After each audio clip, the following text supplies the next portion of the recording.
Hello, my name is Elliott Gue, and I'm the editor of Personal Finance as well as the Energy Strategist. Today I want to talk a little bit about crude oil and natural gas prices and a couple of the stocks that I'm looking at to benefit from rising energy prices over the next 6 or 9 months. Starting up with crude oil, probably the most widely watched energy commodity out there. Crude oil prices have had a very good year this year. Late in 2008, they traded as low as about $32 a barrel. Right now they're trading closer to 70. So we've really seen oil prices more than double since late 2008. As with any other commodity, the key things to watch are obviously demand and supply. On the demand side of the equation for crude oil, we really saw a slump in demand for oil resulting from the very weak economy. There's several different uses for oil. One is, of course, motor gasoline. Americans in particular saw a big drop in the total number of miles driven this summer versus last summer. And that's really a major component of U.S. crude oil demand. Another factor is industrial demand. Oil is used in factories, for example. It's also used as a heating fuel, and it's also used as jet fuel. And pretty much all of these uses saw pretty significant drop-off in demand year over year up until the recent weeks. As a result of the weak U.S. economy. The developing world, a little bit better deal. Demand there held up probably better than it did in the developed countries. However, even towards the end of last year, we saw a major slowdown in the Chinese and Indian economies, and that meant a drop-off, a temporary drop-off in demand growth for crude oil.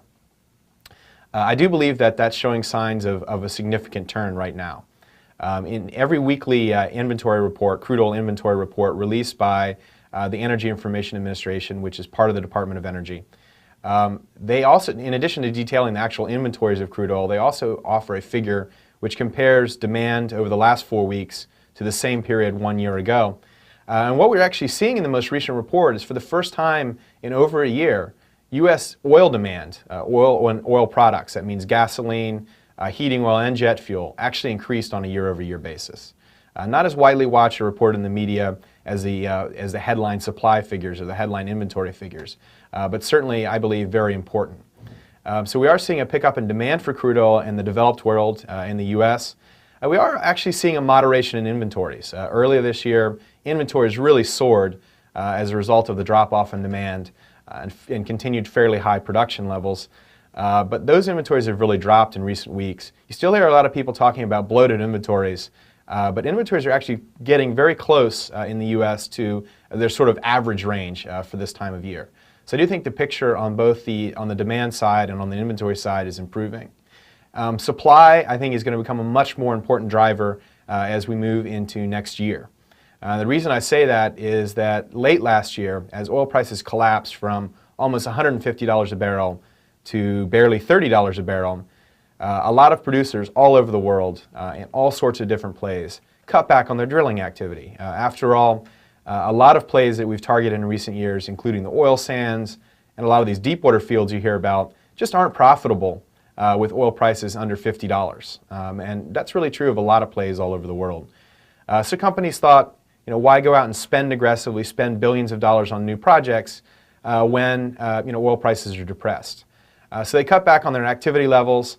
And that takes a while, but eventually that catches up to you. And what I believe we're going to begin to see more and more of as we move towards the end of this year and into early 2010 is a major fall off in production of oil outside of the OPEC countries. And as a result, the world has become increasingly reliant on OPEC production to meet supply needs. But OPEC itself could quickly see its spare capacity, the amount of crude oil production that it can bring online very quickly, decline, and that's typically very bullish for crude oil prices. So, basically recovering demand, accelerating demand from the developing world, where we've seen car sales recently spike to new highs, should bring crude oil prices higher into next year. I'm looking for us really to hit a magic moment where just as demand really accelerates, supply is going to start falling kind of aggressively, and you're going to probably see crude oil prices top $100 a barrel at some point early in 2010. Moving on to natural gas, not as widely followed market as oil, but probably no less important in many ways. Natural gas prices have fallen even further than crude. A year ago, in the summer of 2008, they were trading in the teens per million BTUs. More recently, the near-month futures contract has been trading under $3 per million BTUs, so a very dramatic drop. Even as oil prices have been rising this year, natural gas prices have been declining. Once again, we look at supply and demand. On the demand front, natural gas is used as a fuel for electric power plants. Natural gas is also used for home and commercial heating. And finally, it's used for industrial purposes.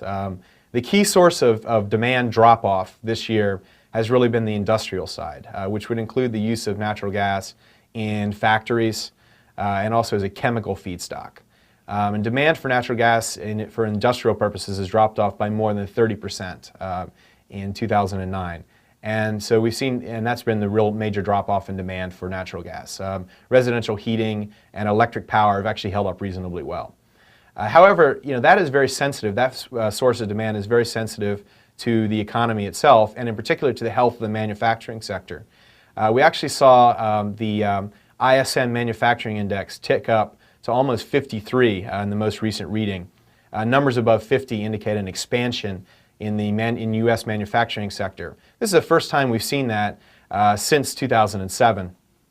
And as a result, I think we're going to see a pretty significant uptick in U.S. industrial demand for natural gas, certainly a stabilization and the beginnings of a recovery. At the same time, we want to look at the supply side of the equation. In the beginning of 2008, with high and rising natural gas prices, prompted a lot of exploration production companies to go out and drill very, very aggressively. And they went out and drilled a lot of these unconventional plays that have been so popular and so prolific in recent years. Places like the Haynesville Shale in Louisiana, the Barnett Shale of Texas, and the Fayetteville Shale in Arkansas, all very prolific, producing fields, some of the most prolific fields and wells ever drilled in the United States for natural gas. As a result of this acceleration in natural gas drilling activity, we really saw a surge in natural gas production towards the end of 2008 and as we moved into early 2009. And that really created kind of a perfect storm for the natural gas market.